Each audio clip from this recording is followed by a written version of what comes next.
গণেশ কেন তুলসীকে অভিশাপ দিয়েছিলেন? একসময় দক্ষসা বর্ণী নামক মনুর বংশোদ্ভূত রাজা ধর্মধ্বজ কুলানন্দকারিণী কন্যা প্রার্থনা করে দীর্ঘকাল ধরে তপস্যা করেছিলেন। তার তপস্যার ফল হিসেবে তিনি লাভ করেছিলেন মনোহরা এক পদ্মিনী কন্যা। সেই চম্পক বর্ণা সুকেশী মনোহরা অপূর্ব সুন্দরী কন্যাকে দর্শন করে নরনারীগণ তার তুলনা দিতে অক্ষম হয়েছিলেন বলে পুরাবিদ পণ্ডিতগণ তাকে তুলসী নামে অভিহিত করেন। ধীরে ধীরে পিতৃগৃহে বড় হয়ে উঠতে লাগলেন তুলসী। এক পর্যায়ে নবযৌবনা এক অপূর্ব সুন্দরীতে পরিণত হলেন তিনি। অন্যদিকে পার্বতীপুত্র গণেশ তখন পালন করছেন কঠিন ব্রহ্মচর্য। তাই পবিত্র গঙ্গার তীরে নিয়মিতভাবে ধ্যানে মগ্ন থাকতেন তিনি। কোনো একদিন গণেশ যথারীতি গঙ্গা তটে বসে এক মনে ধ্যান করছিলেন, আর তার সামনে দিয়েই যাচ্ছিলেন তুলসী মহারানী।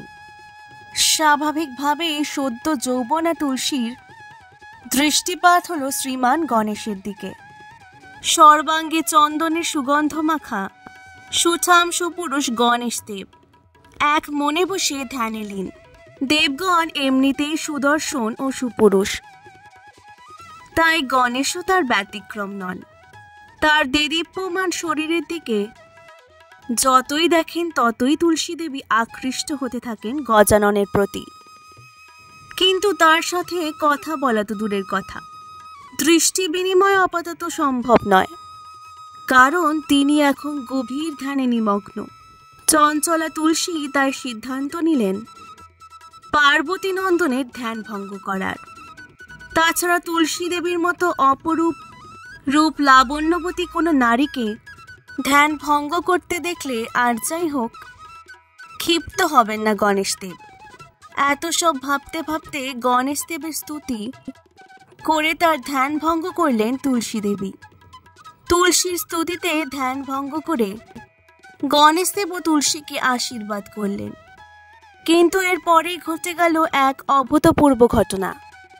তুলসী দেবী শ্রী গণেশের সেই দিব্য সৌন্দর্যে মোহিত হয়ে তাকে প্রণয় নিবেদন করে বসলেন। ইচ্ছা ব্যক্ত করলেন গণেশ দেবের সাথে পরিণয় সূত্রে গ্রথিত হয়ে তার পত্নী হিসেবে মর্যাদা পেতে। স্থির মস্তিষ্ক সম্পন্ন গণেশ দেব এতক্ষণে খুব ধৈর্যের সাথে শুনছিলেন তুলসী মহারানীর কথা। একে তার ধ্যান ভঙ্গ করা, তার উপরে তার ব্রহ্মচর্য পালনের মধ্যে বিবাহের প্রস্তাব। অন্য কোনো দেবতা হলে হয়তো সরাসরি অভিশাপ দিয়েই বসতেন তুলসীকে, কিন্তু তিনি তার স্বভাব সুলভ হস্যিত হাসি হেসে বললেন, হে দেবী, আমি ব্রহ্মচর্য পালন করছি, তাই আমার পক্ষে বিবাহ বন্ধনে আবদ্ধ হওয়া সম্ভব নয়। প্রণয় নিবেদন এবং প্রত্যাখ্যাত হওয়ার পর আপনার মানসিক স্থিতি আমি অনুমান করতে পারছি। তবুও আমি ব্রহ্মচর্য ভঙ্গ করে আপনাকে বিবাহ করতে পারবো না। আশা করি আমার এই বিনীত প্রত্যাখ্যান আপনাকে আঘাত করবে না। শ্রী গণেশের এমন বিনম্র প্রত্যাখ্যানের পরেও তুলসী বারবার তার প্রণয় স্বীকার করার জন্য শ্রী গণেশকে চাপ প্রয়োগ করতে থাকেন। কিন্তু বরাবরের মতো গণেশ তার সিদ্ধান্তে অটল। তিনি কিছুতেই তার ব্রহ্মচর্য ভাঙবেন না, এই বলে জানিয়ে দিলেন তুলসীকে। এক পর্যায়ে ভয়ানক ক্ষিপ্ত হলেন তুলসী দেবী। তার মতো চম্পক বর্ণা সুকেশী মনোহরা অপূর্ব সুন্দরী কন্যাকে যে কেউ এত কঠিনভাবে প্রত্যাখ্যান করতে পারে তা ছিল তার কল্পনারও অতীত। তাই ক্ষোভে ও অপমানে গণেশ দেবকে অভিশাপ দিয়ে বসলেন তিনি। বললেন, হে পার্বতী নন্দন, নিজের দেবত্ব সৌন্দর্য ব্রহ্মচর্যের মোহে আজ আপনি আমাকে অপমান করলেন, কিন্তু আমি আপনাকে অভিশাপ দিচ্ছি, একদিন আপনার এই ব্রহ্মচর্যের অহংকার ভেঙে টুকরো টুকরো হয়ে যাবে। আপনি অবশ্যই বিবাহ বন্ধনে আবদ্ধ হবেন এবং একটি নয় একাধিক পত্নীর স্বামী হবেন আপনি। এবার স্থির মস্তিষ্ক সম্পন্ন গণেশ দেবেরও ধৈর্যের বাঁধ ভেঙে গেল। বিনা অপরাধে তুলসী দেবী কর্তৃক অভিশপ্ত হয়ে পাল্টা অভিশাপ দিলেন তিনিও। তিনি তুলসী দেবীকে অভিশাপ দিয়ে বললেন, হে তুলসী দেবী, নিজের রূপ এবং সৌন্দর্যের অহংকারে বশীভূত হয়ে আপনি আমাকে অভিসম্পাত করেছেন, তাই আমিও আপনাকে অভিশাপ দিচ্ছি। আপনার এই অতুলনীয় রূপ, লাবণ্য, যৌবন মনুষ্যভোগ্য হবে না। আপনার বিবাহ হবে অসুরের সাথে। এবার সম্বিত ফিরল দেবী তুলসী। ক্রোধের বশে গণেশ দেবকে অভিশাপ দিয়ে এবং গণেশ দেব কর্তৃক অভিশপ্ত হয়ে অনুতাপ করতে লাগলেন তিনি। এরপর গণেশ দেবের কাছে রোদন করে তিনি বললেন, হে পার্বতী নন্দন, আমি হিতাহিত জ্ঞান শূন্য হয়ে আপনাকে অভিশাপ দেওয়ার মতো হীন কাজ করে বসেছি। আমি অনুতপ্ত। আমি আমার ভুল বুঝতে পেরেছি। হে সিদ্ধিদাতা, আপনি দয়া করে আপনার অভিশাপ ফিরিয়ে নিন। তুলসী দেবীর এরকম ক্রমাগত রোদন শুনে শ্রী গণেশও কিছুটা নমনীয় হলেন।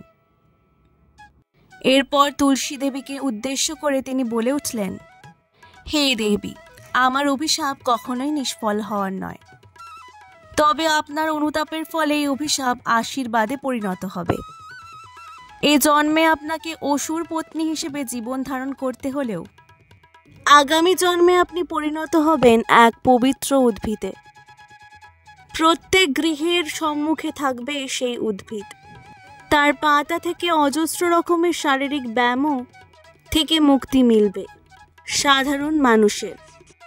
তাছাড়া শ্রী বিষ্ণুর পদপাদ্যে ঠাঁই হবে সেই বৃক্ষ পত্রিকার এবং বৈষ্ণবগণের কণ্ঠেও শোভা পাবে এই বৃক্ষের কাষ্ঠ দ্বারা নির্মিত মালা। কিন্তু আমার পুজোতে সর্বদাই নিষিদ্ধ থাকবে তুলসী বৃক্ষ তথা তুলসী পাতা। তুলসী দেবী ও গণেশ দেবের প্রণয় সংক্রান্ত বিবাদের সমাপ্তি এখানে। তবে তারা একে অপরকে যে অভিশাপ দিয়েছিলেন তা ভোগ করতে হয়েছিল তাদের দুজনকেই। পরবর্তীকালে গণেশকে ভঙ্গ করতে হয়েছিল তার দীর্ঘদিনের লালিত ব্রহ্মচর্য। তার বিবাহ হয়েছিল সিদ্ধি ও বুদ্ধির সাথে, বা মতান্তরে সিদ্ধি ও ঋদ্ধির সাথে। অপরদিকে তুলসী দেবীর বিবাহ হয়েছিল শঙ্খচূড় নামক এক অসুরের সাথে।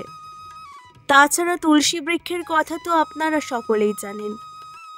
আজও শ্রী বিষ্ণু বা শ্রীকৃষ্ণের পুজোতে তুলসীপত্র বাধ্যতামূলকভাবে অর্পণ করতে হয়।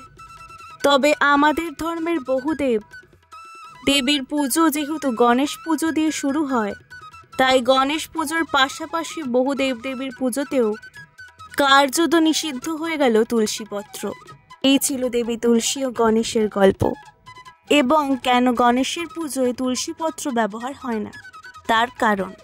বন্ধুরা, আজকের ভিডিওটি ভালো লাগলে অবশ্যই পুরাণ গল্প কথাকে সাবস্ক্রাইব করে দেবেন আর নতুন নতুন ভিডিওর জন্য।